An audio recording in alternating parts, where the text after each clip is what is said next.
O Evangelho segundo São Mateus. Naquele tempo, propôs Jesus ao povo esta parábola. O reino dos céus é semelhante a um homem que semeou boa semente no seu campo. Porém, enquanto os homens dormiam, veio o inimigo e semeou joio no meio do trigo. E foi-se. Tendo crescido a erva e dado fruto, apareceu então também o joio. Então os servos do pai de família foram ter com ele e disseram-lhe: Senhor, porventura não semeaste tu boa semente no teu campo? De onde veio, pois, o joio? E ele disse-lhes: Foi o inimigo quem fez isto. Os servos disseram-lhe então: Queres que vamos arrancá-lo? Ele respondeu-lhes: Não, para se não dar o caso de acontecer que, arrancando o joio, arranqueis também o trigo. Deixai crescer uma e outra até a ceifa, que no tempo da ceifa direi aos segadores: Colhei primeiro o joio e atai-o em molhos para queimar. O trigo, porém, recolhei-o no meu celeiro. Ave Maria, cheia de graça, o Senhor é convosco. Bendita sois vós entre as mulheres, e bendito é o fruto de vosso ventre, Jesus. Santa Maria, Mãe de Deus, rogai por nós, pecadores, agora e na hora de nossa morte. Em nome do Padre, do Filho e do Espírito Santo. Amém. Podem sentar-se um pouco.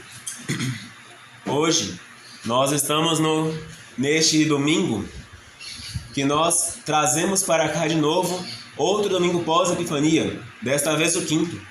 Nele temos esta parábola esta importante para a igreja, porque aqui nós vemos por que há pessoas ruins, pessoas más que entram e frequentam a igreja de Deus, porque há pessoas más no estado, porque há pessoas más na cidade, porque há pessoas más na escola, no trabalho, porque há pessoas más, mesmo que haja tantas pessoas boas. É por causa disso.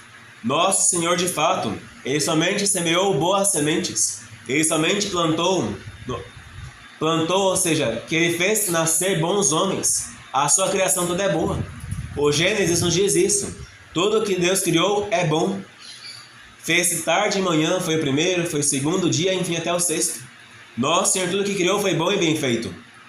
Todavia, o seu inimigo, que é o demônio, que é Satanás, que o despreza, mas o despreza porque ele mesmo desprezou-se a si mesmo no começo, semeou então a má semente. Qual é a má semente?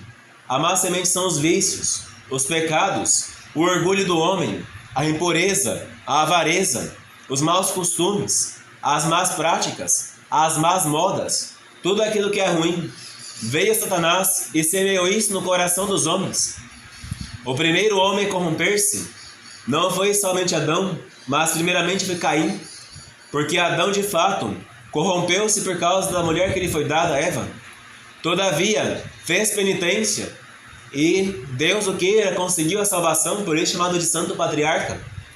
Todavia, seu filho Caim, este foi o primeiro que foi de fato a cisânia, de fato foi o joio. Mas para entendermos melhor o que é o joio e o que é o trigo, vamos esclarecer um pouco como é a anatomia destas duas plantas, que à vista do homem são parecidíssimas. O trigo é uma semente que parece um grão de arroz, um pouco mais gordinho, um pouco mais redondo. Este grão de trigo, nós jogamos ele na terra e ele começa a crescer como se fosse uma graminha, como se fosse um arroz. Ele cresce e torna-se alto. E então a sua espiga, que ela não fica no meio, mas fica na ponta da planta, ela enche-se de sementes, como que 30, 40, 60, 100 sementes em cada espiga. Varia de acordo com a terra, com a adubagem, varia de acordo com a temporada, se chove mais, chove menos. Tudo vai variar para ter uma boa colheita. O joio parece também. Todavia, a semente do joio, ela é muito menor. Enquanto a do trigo ela é grandinha, a do joio é pequena.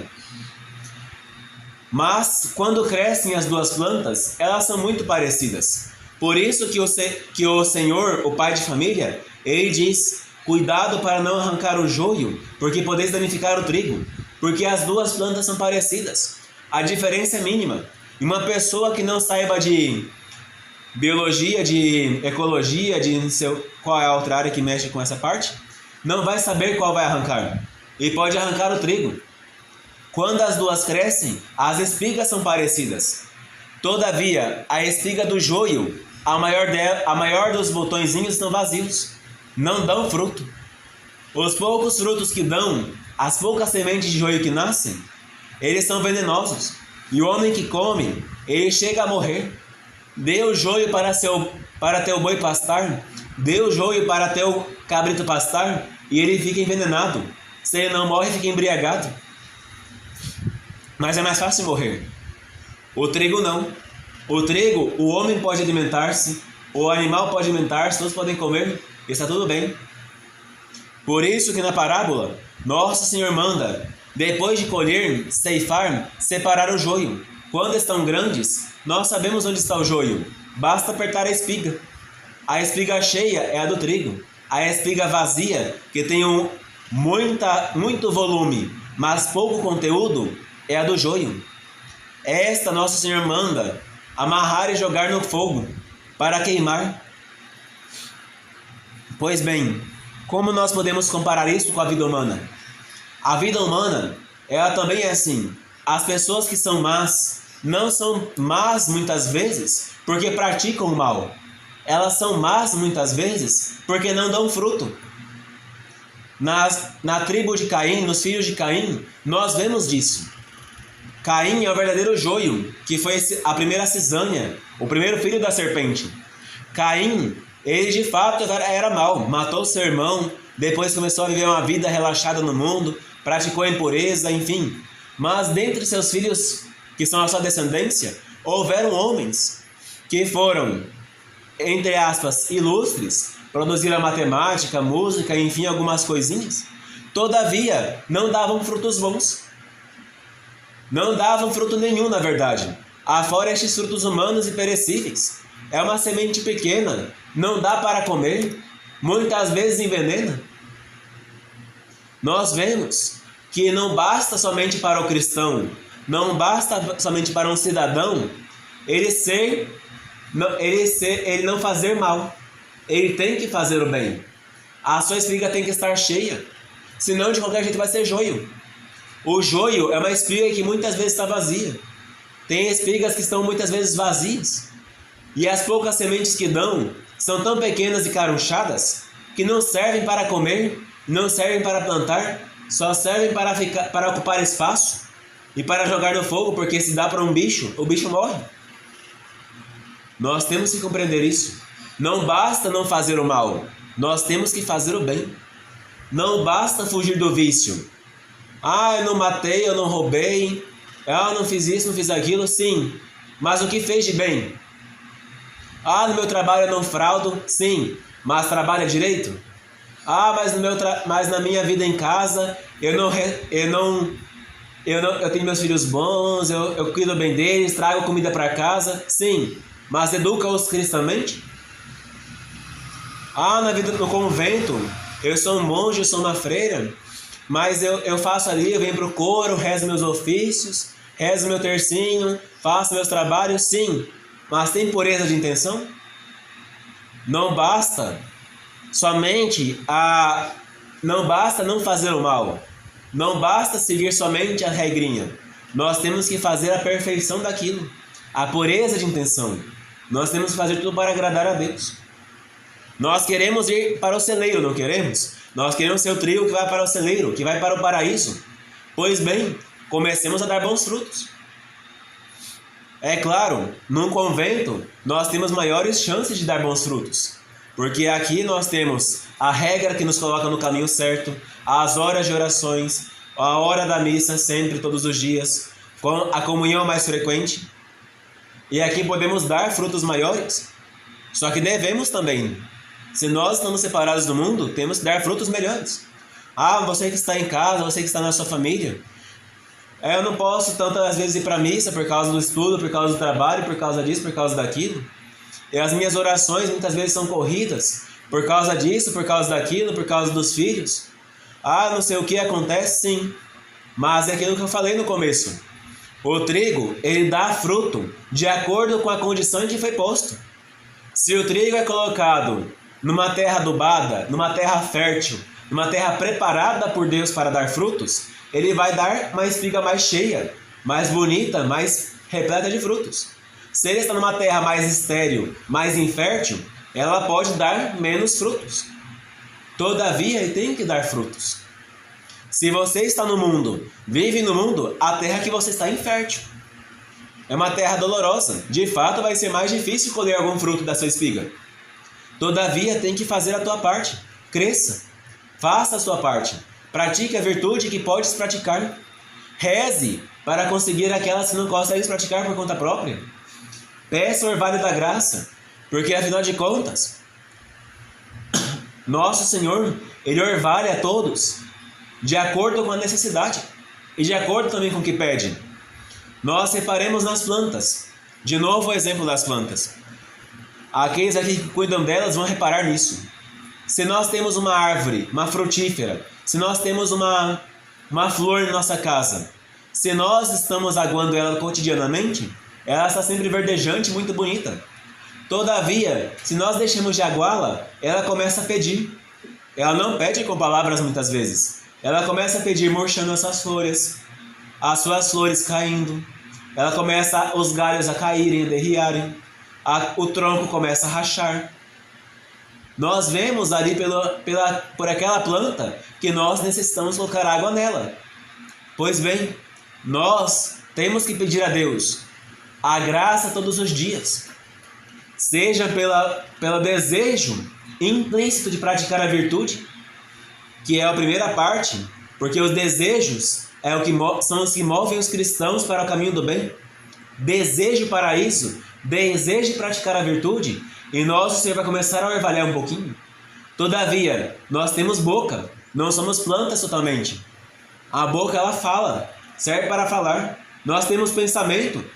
Deus perscruta corações e rins, ou seja, Ele sabe o que acontece no mais íntimo coração do homem.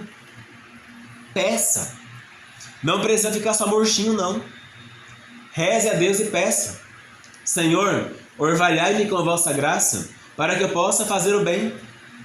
Orvalhai-me com a vossa benignidade, para que eu possa ser bom. Dai-me a vossa graça, para que eu seja puro, para que eu seja humilde, para que eu seja manso, para que eu seja uma pessoa justa, uma pessoa que seja justa. Nós temos que pedir. Aproveitemos. As plantas, elas também pedem, e nós sabemos reconhecer os pedidos. Quanto mais nosso Pai que está nos céus sabe reconhecer a nossa voz e dar aquilo que precisamos para bem praticar a virtude. Nós temos que compreender o pai de família que é Deus. Este pai de família é bondade pura. Ele sabe o que precisamos antes que nós peçamos. Todavia, como um bom pai não quer dar ao seu filho algo sem que ele o peça, Deus, Ele não dá todas as graças que Ele quer nos dar sem que nós peçamos.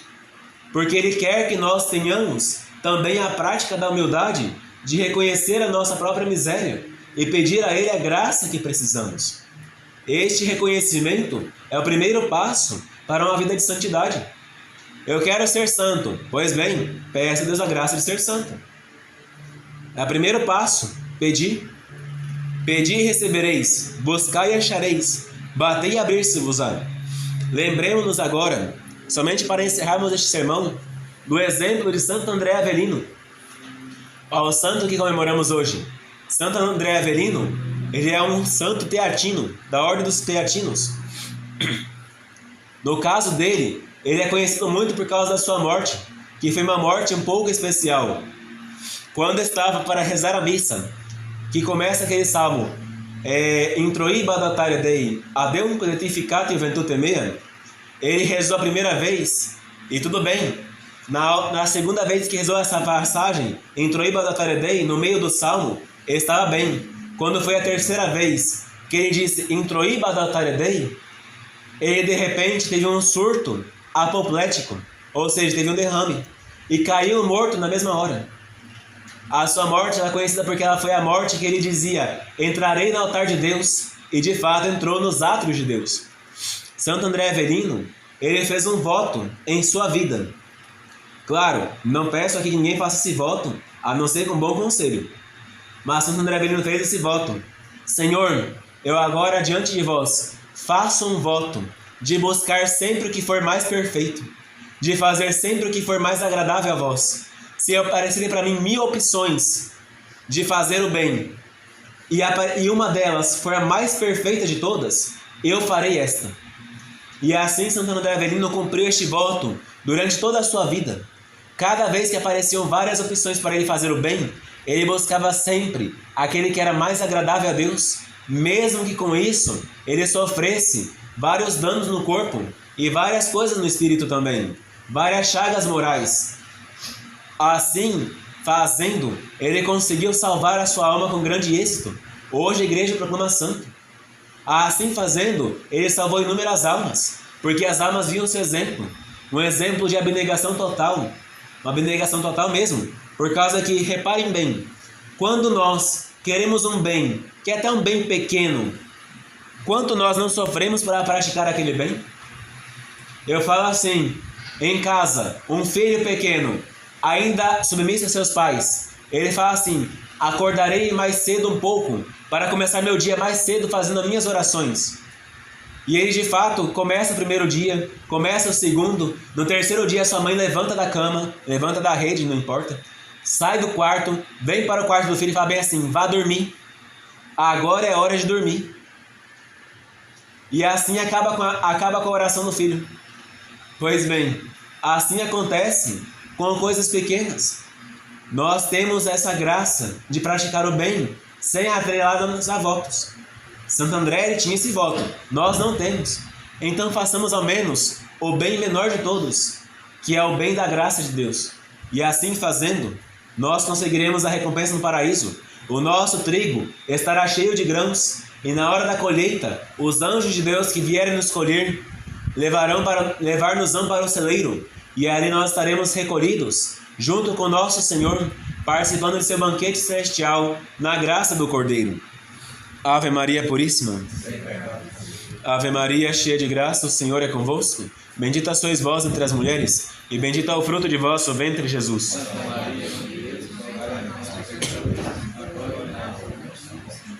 Louvado seja nosso Senhor Jesus Cristo. Em nome do Padre, do Filho e do Espírito Santo. Amém.